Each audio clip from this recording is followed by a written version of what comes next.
Hey, new add-on, new knowledge to gain. And as with every expansion, there are many new things to learn. So here are 25 random Dragonflight tips.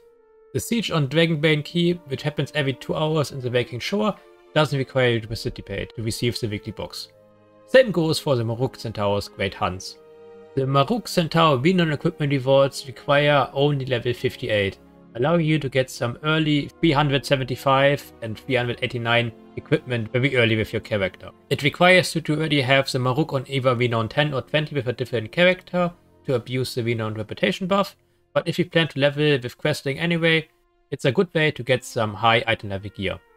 The other 3 Venon factions also do sell gear, however those have a level 70 requirement.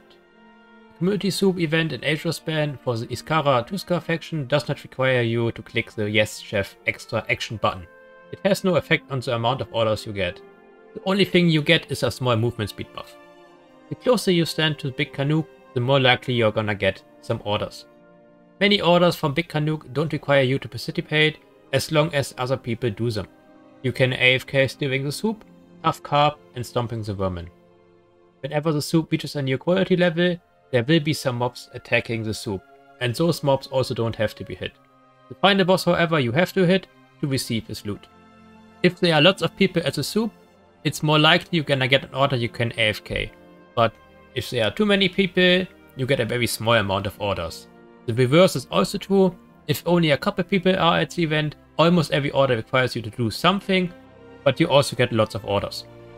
Each profession has a hidden profession master you can click on, rewarding you with profession knowledge. I made a short video about the location for each master, click away in the top right now. Use the reputation contract when you do world quest. I personally recommend the Artisan Consortium, especially when you don't have a crafting profession. 4 leatherworking recipes and 4 alchemy recipes require the Altar of Decay in the Back and Hide Hollow dungeon. While this is annoying to reach, you only have to clear the dungeon one time. Once you cleared it, you can forever extend the ID to have an empty version of the dungeon. You can also share this ID with friends and guildies. Over 108% of you guys are not subscribed. Professor Snape would be disappointed. The profession skip is back, allowing you to skip all profession introduction quests, as well as gaining 4 Dragon Shards and 425 Artisan Consortium reputation. The NPC for skipping is called Hephaestus and is located near the Ruby Life Pools. Besides not having to do the quests, you also gain all the rewards from the quest you skipped. Dragon Shards of Knowledge, of which you received 4, can be turned in at Guardian in the Horan Plains. Each shard rewards you with 1 knowledge point and 50 Artisan Meddle. If you ever wondered why the skip was disabled, here is why.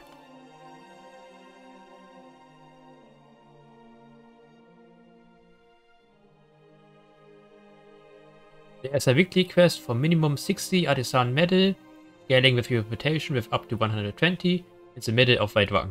It requires you to do the profession quest line once, and the preferable rank with the Artisan Consortium. You can use the skip mentioned in the previous tip to skip the quest line, and if you do one more weekly quest with the Artisan Consortium, you also get the preferred reputation rank. Every crafting profession has hidden treasures for knowledge, rewarding you with up to 25/7 extra knowledge in total, depending on your profession. A link to the Wowhead guide is in the description. The other professions don't have any treasures. Use the add-on profession shopping list to track your weekly knowledge. It creates an extra bar in the specialization tab in the top right and tracks your weekly as well as one-time knowledge rewards. Arthritis is a crafted bind on pickup item from inscription. The crafting order, gather quest and craft quests are self-explanatory in what they are.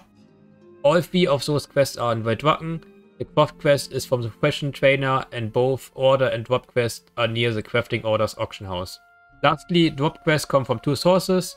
2 weekly points for looting treasures, including dirt treasures, and the other 2 weekly points come from killing and looting mobs. A good way to kill and mass loot mobs are huge raid groups, most commonly for the Elemental Storms. Overall, very useful add-on to track what weekly knowledge you still can get. In regard to the previous tip, you can send work orders to your old if you need more orders to complete your weekly work orders profession quest. The best source for Primal Chaos are Elite World Quests. All of them reward at least 3, even when they don't show up as a reward. Second best source for Primal Chaos would be Mythic Plus dungeons, with each level giving you the same amount of Primal Chaos. For example, a Mythic 10 dungeon would reward 10 of them. They also drop from almost any activity, so from treasures, weekly boxes, instance, PvP activities and rares, but compared to the first two sources, the rate is very slow. At the start of the Academy dungeon, you can get a buff.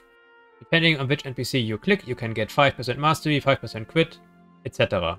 You can also change the buff at any time.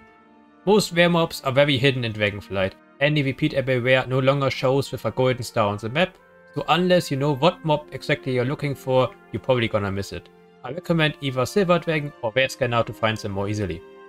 The Inspiration Catalyst to transform your items into a tier piece will start unlocking on the 17th for NA or on the 18th for you. In January, you can unlock one shard with an account-wide quest, so you can do 20% on your main and 80% with your alts. Once the quest is completed, every character on your account can transform one item. Every week after, you will be able to unlock one more shard. While you can unlock one shard per week for the next 30 weeks, there is a total cap of 6 charges per character, which might cause an issue if you want to make a new alt in early April, and you both want to make a PvE and a PvP tier set, as you would miss 2 charges. But hey, we don't have to deal with that now, since it's a problem for future us. Hooray! There are 2 daily player vs player world quests only available in war mode. You can see them with war mode off in White Dragon, but once you leave the main city they disappear unless you have war mode on.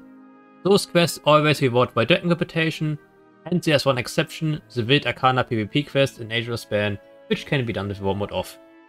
The Sparks of Life weekly quest doesn't require PvP, it does require war mode on, but if you loot a treasure for example, you would get 5 out of 100 needed sparks. Same with rares and completing world quests. There is a daily world quest for pet battles. Some elite world quests work in a raid group, such as the World Boss quest. Just joking about this one, but elite world quests in Onaharan Plains do work in a raid group. To unlock the Battle Arena world quest in Onaharan Plains, you have to do a small quest line with every character, as it's not unlocked account-wide. The quest line starts near Weapon Master Alum in the Centauran main hub, and sends you to the arena. Once there you have to do a couple battles, and at the end you will unlock the world quest.